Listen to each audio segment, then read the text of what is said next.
Welcome back, race fans, and welcome to another edition of the Seekonk Speedway Pre-Race Show.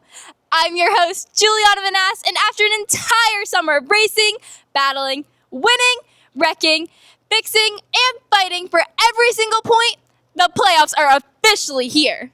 The regular season is now over, and the final 4 drivers in all 10 Seekonk Speedway divisions have been decided. And now, the Sunoco Drive for the Cup begins. 4 weeks, 10 divisions, 48 championship contenders, and when it's all over, only 10 drivers will be able to call themselves 2026 Seekonk Speedway Track Champions. Fast Friday kicks things off at 7 p.m. on Friday night, with 6 divisions beginning their championship chase. Then we come right back on NASCAR Saturday at 6 p.m. with 4 more divisions opening up their playoff battles. And Saturday isn't only about championship racing. The Rhode Island Shriner Clowns are back at the Action Track of the East, and after the heat races, it's time for one of the most prestigious motorsports events in America. Okay, maybe not the most prestigious, but definitely entertaining. The kids' trike races are back. There may be no horsepower, but trust me, those kids race like there's a championship trophy waiting at the finish line. And for the amount of money we raise in the 50-50 raffle, Seekonk Speedway will match that and donate it right back to the Rhode Island Shriner Clowns. We've got a lot to talk about, so buckle up. The points have been reset. The playoff points are on the board, and the quest for the championship starts right now.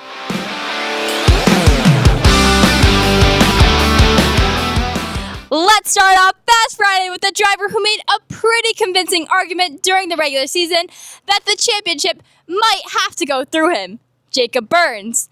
Burns scored an incredible 6 feature victories and enters the Sunoco Drive for the Cup with 11 playoff points, 7 ahead of his closest challenger. But this championship is far from decided. Mason Tessier enters with 4 points after returning the victory lane this summer, while 2024 champion Richie Helger Jr. has 2, and Brody Wakefield enters with just 1. Wakefield continues to improve and is still searching for that first Legends victory. And what better time to get that than during the playoffs? Helger has an even crazier 4 weeks ahead because he's chasing championships on both Friday and Saturday nights. Burns may have the advantage, but one bad night can change everything. Welcome to playoff racing. Joining me this week for Fast Friday's hot seat is a contender in the playoffs, but also the 2026 Triple Crown champion. This week, Ethan Souza joins me in the hot seat. We filmed this a couple of weeks back looking into the Triple Crown. Let's talk Triple Crown, playoffs, and everything you need to know about Ethan Souza's season.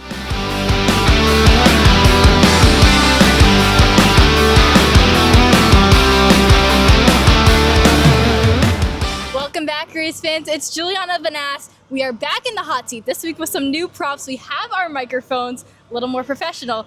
All right, let's dive in. Today we are here with the 30 pure stock driver, Ethan Souza. Ethan, you have been on fire this year, arguably one of the most consistent drivers sitting at the top. What pressures does that give you? You know, try not to feel the pressure. We just take it 1 week at a time, do the best we can, take what the car gives us and try to get the best finish we can. What's your goals for the season? Obviously, you're already sitting at the top and you've been winning. What much more can you do to make 2026 even more successful? Yeah, championship's the goal. I mean, we've been so close the last few years, and that's the one goal we had coming into the season, and so far we're putting together a pretty good season, so looking forward to the rest of it. The past couple years, like you have said, you have been consistent. You got a couple victories last year, and you were one of the most consistent drivers on the podium. What much more do you have to do to clinch the championship?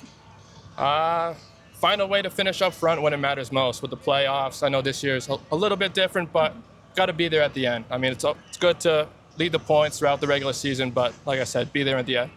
Which drivers do you feel like have challenged you the most? There's a lot of young guns in the field, but there's also some seasoned veterans. Yeah, the Robodews are always fast, and the 8, Richie Johnson, coming in here this year was fast right away. It's always fun racing those guys up front. What have you learned from those drivers specifically? Have you had to change your driving style, maybe be more aggressive or more patient?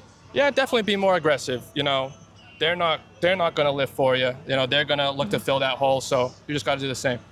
What do you like most about being in Victory Lane? Obviously, you get to see your son every week, and does he like to embrace the sport? Oh yeah, it's awesome, and he's getting to the age now where he starts to know more, and yeah, that's probably one of the best things about this season is seeing him and his excitement. Would you like to see him in a bando in a couple of years? Oh, I don't know about that. Well, thank you so much for talking with me. You did a great job, and good luck tonight. Thank you so much.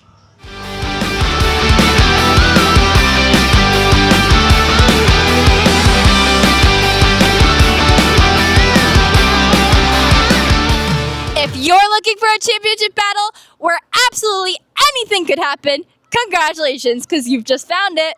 The Pure Stocks might have the most competitive Final Four here at Seekonk Speedway. Ethan Souza earned the #1 seed and enters playoffs with 6 points. However, Bryson Robidoux is right behind him with 5. Bryson already has 2 victories this season and is driving the same car his brother Brent took the 2024 championship win in. And yes, Brent Robidoux is also in the Final Four, entering with 2 points and looking for championship #2. Then there's the reigning Sport 4 champ and Pure Stock rookie, Richie Johnson, also with 2 points. Johnson won his Pure Stock debut and has already proven he can handle the pressure of the drive for the Cup. 2 Robidoux brothers, a defending champion from another division, and the top seed separated by only a handful of points. This one could get interesting in a hurry. 4 regular season victories have put Arthur Miak in the driver's seat heading into the Sport 4 playoffs.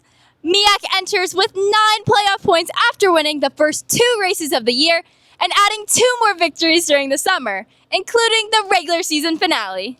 But he's got company. Daniel Hayes comes into the playoffs with 4 points after scoring his first victory of the season in August. Samantha Sabota enters with 3 and has plenty of confidence in that #4, while the always consistent Jacob Budzina enters with 2. Miak has built himself a nice head start, but 4 races is a long time at Seekonk Speedway. 1 trip to Victory Lane can make that points gap look a whole lot smaller. I've got a question for the entire Crown Vic field. Can anyone stop Mike Caballero? Caballero absolutely dominated the regular season with 7 feature victories and enters the playoff with a massive 12 points. But don't hand him that trophy just yet, because John Lallier and Johnny Dulac each enter with 3 points, while Nick Lacaille has 2.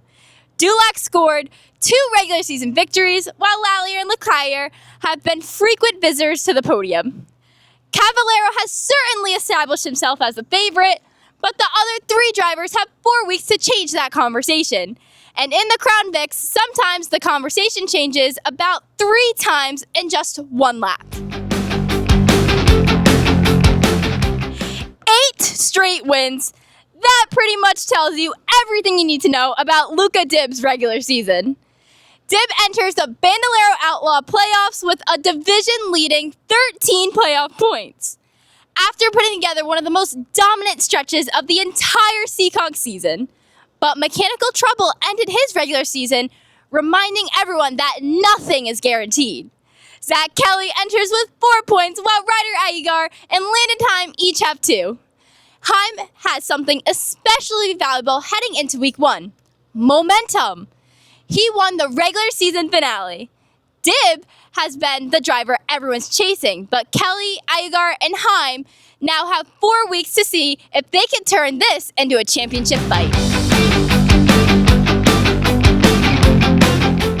The defending champion is back, and Landon Solomito looks ready to make another run at the trophy.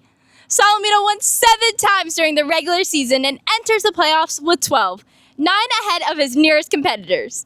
But this Final Four has an interesting twist, because joining Landon is his brother, Brody Solomito. Also chasing the title are Elias Dibb and Jace Chaber, with Chaber being the only other Final Four driver to visit Victory Lane this season. Landon is unquestionably the favorite, but Elias, Jace, and Brody have 4 races to spoil the party. And I'm guessing a little brother would have absolutely no problem stealing a championship win from his big brother if he gets that opportunity.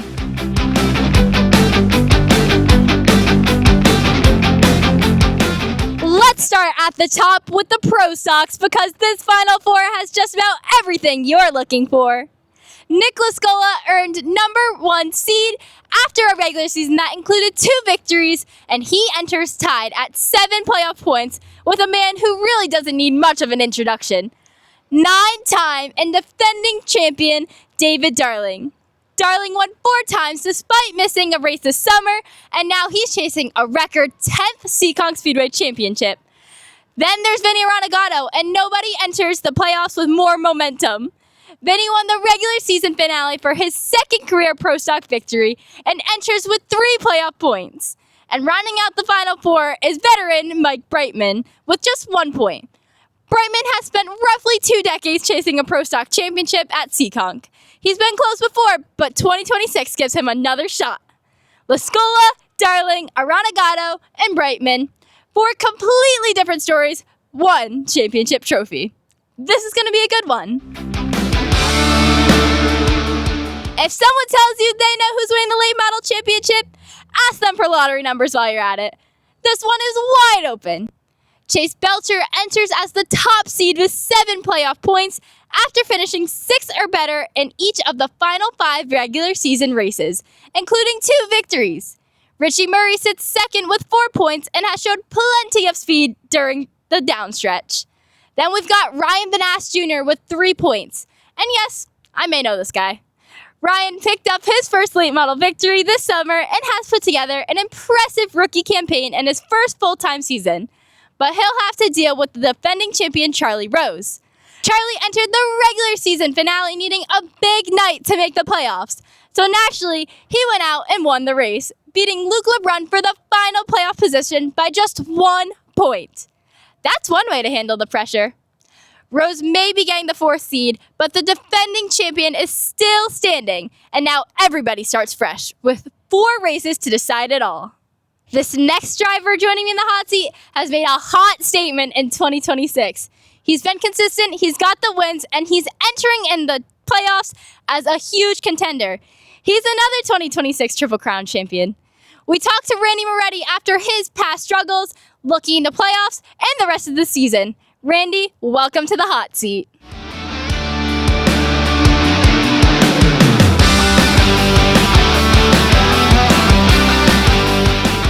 Welcome back, race fans. It's Giuliana Vanasse, and we are in the hot seat today with Sportsman driver Randy Moretti. Randy, thank you so much for joining me tonight. Thank you. Let's talk opening day. You got your first victory of the season, but you didn't stop there. You became the first 2-time winner. What was the biggest difference you saw going from 2025 to 2026? Better luck. I had good luck, and yeah, I mean, it's been going good so far, so I can't complain. Do you feel like it's all luck, or I feel like it's a lot more behind the scenes? Let's talk us through that a little bit. No, it's been a struggle. We worked it out, BFR, F&H, and you know, we got a nice machine here. Let's talk. What changes did you make to be able to make the Sportsman so good? Well, good set of tires. Good set of tires and practice starts in 15 minutes. balance of the car, and If you are here and not signed in at the handicapper's booth, please do so. I'm just gonna pause. Okay, is he good? Okay. Tires have seemed to be a struggle all around. How do you manage to pick the best ones, even if it's an even field? I don't know. It's been lucky. I've been lucky. Right now, you're sitting in 3rd in the championship playoffs. Before that, though, you were at the top. Does that dip add pressure, especially looking into tonight? For sure. My power steering went last week, so that was a little struggle, but I got it together, and hopefully we can do it today. What's it like racing in the Sportsman division where sometimes you're going 4 wide with the rest of the field? Scary. It's scary, but you got to get it done. You got to go around them clean, so that's the only way. Yeah. How did you find the confidence, though? I know in all aspects of racing, it's hard to find your confidence. So how specifically did you find yours? I just said I could do it, and that was it. I started doing it, and I haven't looked back since. Proof that good mindset overcomes all. Now let's talk championship playoffs. How do you feel overall looking into it? Are you a little worried about some of your contenders? I'm going to get all white here, for sure. But, yeah, I mean, everybody's close. Dougie's close. Yeah. I mean, we're all close. It's just, you know, a little bit of luck and good skills, I guess. I don't know. I'm new at this. What would make this year a successful 2026 season? Is it growth, a championship, maybe another win? Another win today would be a good start. Thank you so much, Randy, and good luck tonight. Thank you. Appreciate it. If the Sportsman regular season taught us anything, it's that when Randy Moretti stays out of trouble, that number 5 is awfully difficult to beat. Moretti enters as the top seed with 8 playoff points, combining his regular season points advantage with multiple feature victories. But his Final Four competition isn't exactly planning on handing him that championship. Nick Brightman, Doug Benoit, and Scott Serdinsky Jr. all entered tied with 4 playoff points, and all 3 have won this season. Brightman showed excellent speed during the middle of the summer. Benoit, a former Fast Friday Pure Stock champion, knows how to win when the pressure's on. And keep your eye on Serdinsky. The number 22 found some serious speed just before the playoffs, including a trip to victory lane. Moretti has the advantage, but behind him we've essentially got a 3-way tie. This championship could tighten up very quickly. And finally, the Sport Trucks needed a tiebreaker just to determine who made the playoffs. So yes, this should be calming and relaxing. Scott Sestodio enters as the number 1 seed with 7 playoff points after winning the regular season finale. His second victory in the last 4 races. He's got the momentum, but he's staring down 3 challengers who each enter with 3 points. Defending champion Jake Veneta hasn't had the speed that he's liked recently, but he's got the experience and 4 races to find it. Richie Helger Jr. has been remarkably consistent during his rookie sport truck season after winning in just his second truck start back in May. And remember, he's also chasing the Legends Championship on Friday night. Then there's Ethan Heilborn, who tied Tim Bolger for the final playoff position. Heilborn's 2 regular season victories gave him the tiebreaker and punched his ticket into the Final Four. Sestodio may be the favorite right now, but Veneta, Helger, and Heilborn are all starting to close out and make this anybody's championship. And before we wrap things up, championship racing isn't the only reason to get to Seekonk Speedway this Saturday. The Rhode Island Shriner Clowns return to the action track of the East for one of our favorite family nights of the season. And following the heat races, clear the speedway because it's time for the annual Kids Trike Race. Forget horsepower, we're talking pedal power. There will be determined drivers, questionable racing lines, and some extremely aggressive corner entry, and probably at least one competitor who completely forgets where they're supposed to be going. In other words, it's basically short track racing. It's one of the most fun events of the summer, and we can't wait to see our youngest racers take over the track this Saturday night.